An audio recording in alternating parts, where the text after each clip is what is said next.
Right, here we go. Um, just another very quick one this time.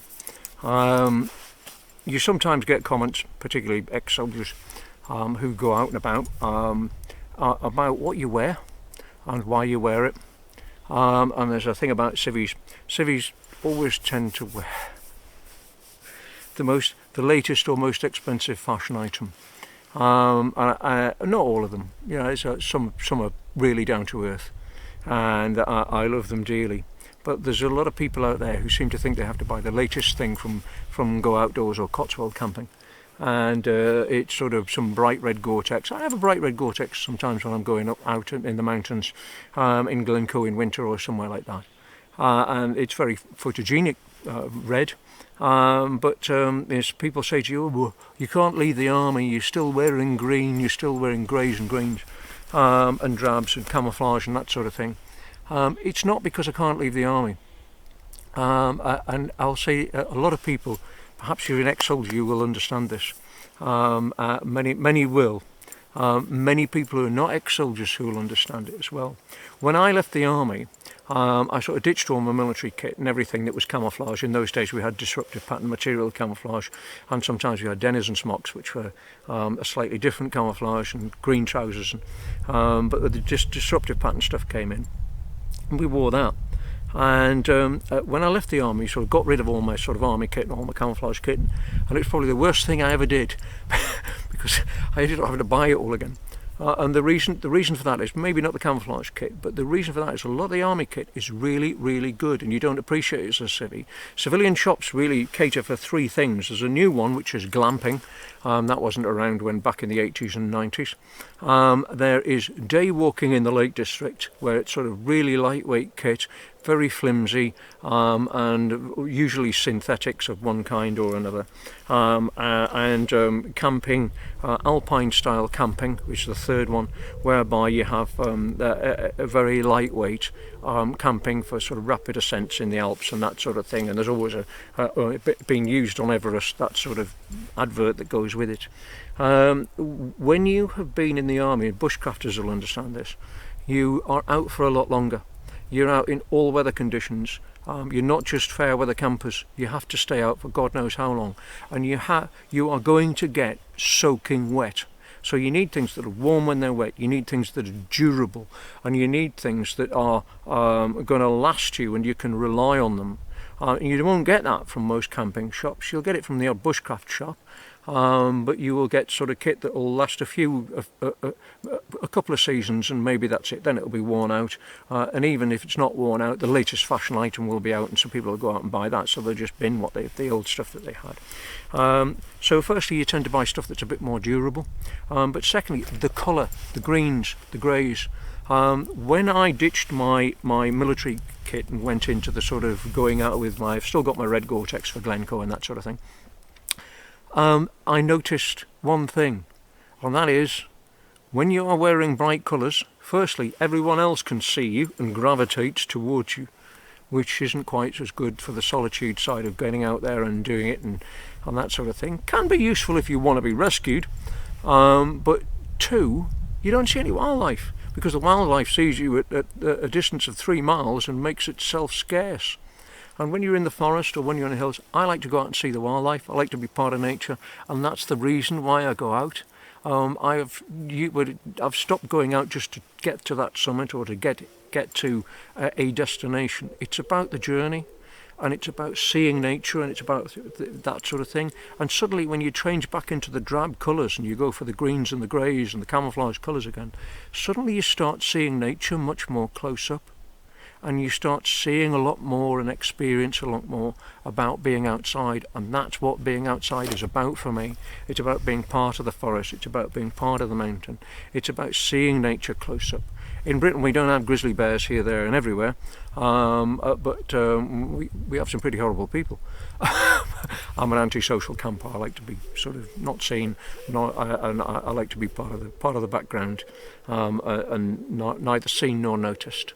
But it's just much more part of nature, and it means you can get away, you can hide, and when you want to be a part of a group, you want to go down the pub after the walk or whatever, you can do that. But when you're actually out and about, you're there and nobody else can see you, and if everybody else did it, you wouldn't be able to see everybody else. But we all know what it's like when we go on walks in the Lake District or whatever, and that trail of people in their orange and blue and bright green cagoules and yellow walking kit, and you can see them from miles off. But I don't want to be seen from miles off. I want to see nature, and I want to be part of nature. And particularly when you go on things, just little things like going wild swimming. If people can see sort of red cagoules and that sort of thing, and your waterproofs and all your kit's bright colours, they can say, oh, there's somebody getting naked. I've normally got my camouflage poncho on over the top of me at that point, which is my changing robe. But it just means that you're not quite as visible. There's a lot more freedom when you're not as visible, and there's a lot more freedom to see things and to be things. And that's why it's got nothing to do with I still can't get out of the army, I can't do this, I can't get out of the mindset. Believe me, I'm out of the army. Even though it still comes with me from time to time. It's called being a veteran. It's a different mindset. So when you see somebody who's been in the army, or somebody who's just wearing greens and camouflages and colours that are drab, it's not because they are pretending to be a soldier when they're not, or whatever, or they can't leave the army. It's probably because they just want to be part of nature, and they want to be much less visible and not stand out and not shout out with the loud colours that people tend to wear when they are out and about, so they can show off that they've got the latest North Face jacket or some wonderful piece of kit that they bought which cost them hundreds of pounds. This old Fjallraven smock, I normally wear these, or I've got some Ventile smocks that I wear when I'm in the forest. This was a much darker green when I got it. I've had it since the 1980s. It's polycotton. It's getting a few holes in it now, but that's how long it's lasted. Because they're polycotton, they're G1000 stuff, and I haven't had to buy another one. They're lightweight, and they're just so simple and useful. I only wear a waterproof when it rains. I don't see the point wearing waterproof. Some people wear Gore-Tex all the time to prove that they've got Gore-Tex. I don't need to do that, and it's just the way it is. And I've got an old pair of Bear Grylls trousers on, which are grey and black. But it just means you blend into the background. It's got nothing to do with he can't leave the army, or he's still playing soldiers, or anything else like that. People who are small-minded, who think those sort of things, are just trying to big up themselves, and you just don't deal with people like that.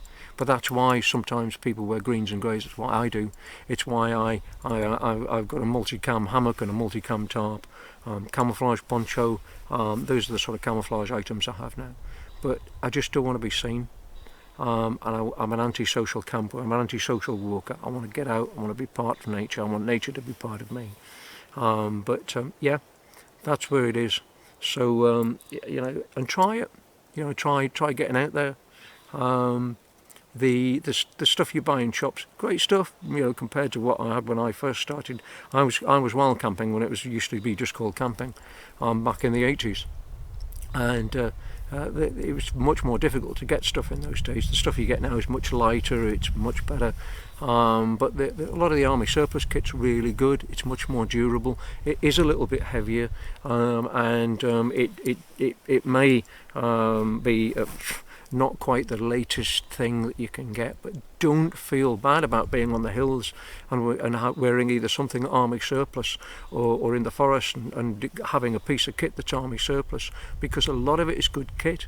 And the fact is that civilians, it's like the Trangia stoves, tend to go for the latest, most expensive thing, and they're often not the best thing at all, and something far simpler and often far cheaper is a much better piece of kit in the long run and will last you a lifetime. This has lasted me a lifetime.